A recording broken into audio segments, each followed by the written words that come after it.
मालिक मिठा मुझे, मालिक मिठा मुझे, दर पे अची झुका तो। मालिक मिठा मुझे, दर पे अची झुका तो।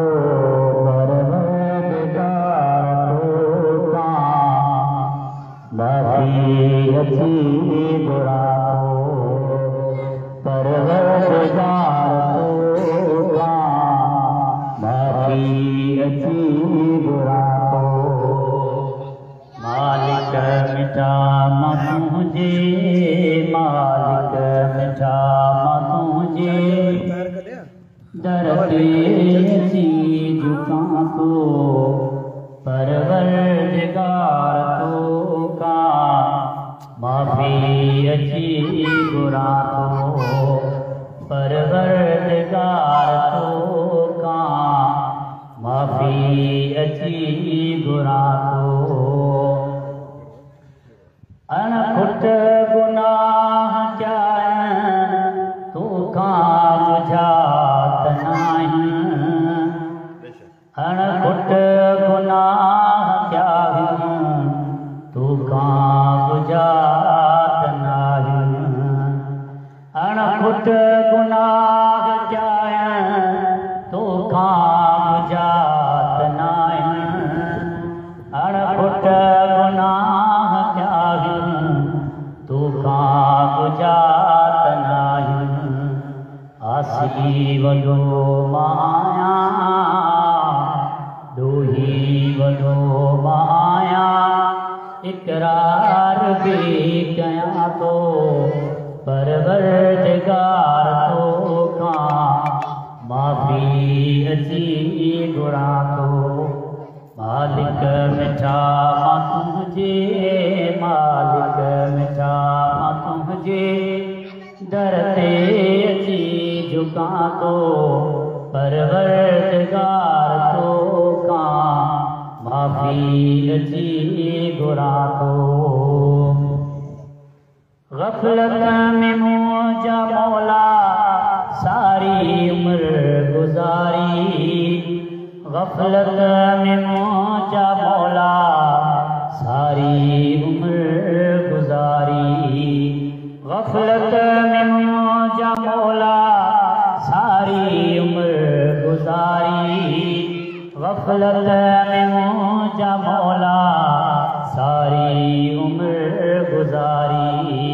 कर माफ़ तूं ख़ताऊं, कर माफ़ तूं ख़ताऊं, रोई मिठा पवां तो। परवरदिगार तोखां माफ़ी पंहिंजी घुरा तो। परवरदिगार तोखां माफ़ी अची घुरा तो। बीमारी शिरक जी खां मौला तो बचायो। बीमारी शिरक जी खां मौला तो बचायो।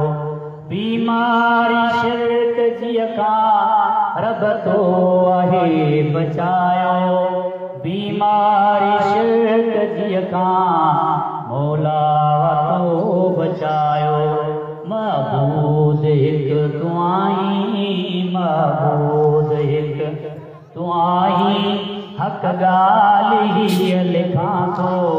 महबूद हिकु तूं आहीं, बसि ॻाल्हि हक़ लिखां थो। परवरदिगार तोखां माफ़ी अची वठां थो। परवरदिगार तोखां माफ़ी अची वठां थो। ॾोहनि मुंहिंजा तां परदो मालिक कॾहिं न खंजां। ॾोहनि मुंहिंजा तां परदो मालिक कॾहिं न खणजां। सभु ऐब मूं में आहिनि, सभु ऐब मूं में आहिनि, दुआ में चवां थो।